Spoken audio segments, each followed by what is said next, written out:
madaxweynuhu hadda waa fiicanta horena waa kuu sheegay hadda libaaxaad waxbaad diidi kartaa madaxweynuhu bisad ha noqon anaa soo arkay meeshaas ha noqonin madaxweynuhu ha ka dhabaynin hadalka madaxweyne Donald Trump uu yiri Soomaaliya dawlad ma laha arrintaas arrin adag weeye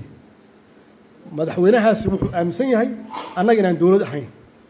laakiin run ma ah dawlad waan nahay adaa madaxweyne noo ah laakiin ha ka dhabayn hadalkaas madaxweyne Trump uu leeyahay Soomaaliya dawlad ma laha ha ka dhabaynin haddii aad jidkaad ku sii socoto xaqiiqatan Soomaaliya waxay ku tagaysaa jid khaldan ama jid soo jarmay iyo ku tagaysaa halkaasna waxaa rumoobaya hadalkiisa madaxweynahaas oo yiri Soomaaliya dawlad kama jirto arrinta saxda ah waxay tahay inaad noqoto oday Soomaaliyeed inaad noqoto madaxweyne tanaasul inaad noqoto oo dadkaaga isku haysato duruufo badan iyo xaalad adag yaa la galay cadow shisheeyaan saynaa dadkaaga u yeero doorashadaani kaligaa ma qaban kartid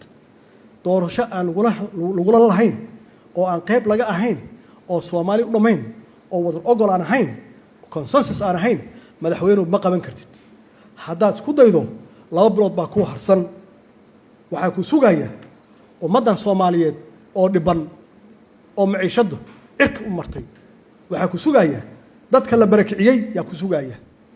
dad badan oo cadow yaa ku sugaya shabaab yaa ku sugaya madaxweyne halkaas wax fiican ma aha hadda waxbaa haysataa adigu waxbaa dhihi kartaa saanaan rabaa hadduu waqtiga kaa dhammaado madaxweynuhu bisad baad noqonaysaa annagana kuma rabno inaad bisad noqoto arrinta ku xigtaan aan rabo inaan ka hadlo waxa weeye arrinta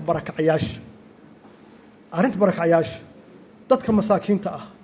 oo tabaalaysan oo maciishada ay qaali ku tahay nolosha inay qaali ku tahay dadkaasi ha loo noxo yaa la barakicin madaxweynaha dalka madaxweyne ka ah dadkan dadkaagii waay iyagaa ku doortay sharafkoodii magacoodii yaad huwan tahay karaamadooda haysataa maamuuskooda haysataa mar alla markaa adduunka aadayso oo red carpetka lagu dhigayo ogow gabadhaas masaakiinta ah ama carruurtaas Soomaaliyeed oo tabaalaysan oo aad barakicisay magacooda way ogow aniga cid ii dhigaysa carpet ma laha dadkan wax carpet u dhigaya ma laha laakiin adiga waxaad nooga duwan tahay dadkaas tabaalaysan yaad matalaysaa therefore waxaa lagaa rabaa inaad daryeesho inaad u naxdo inaad u adeegto yaa lagaa rabaa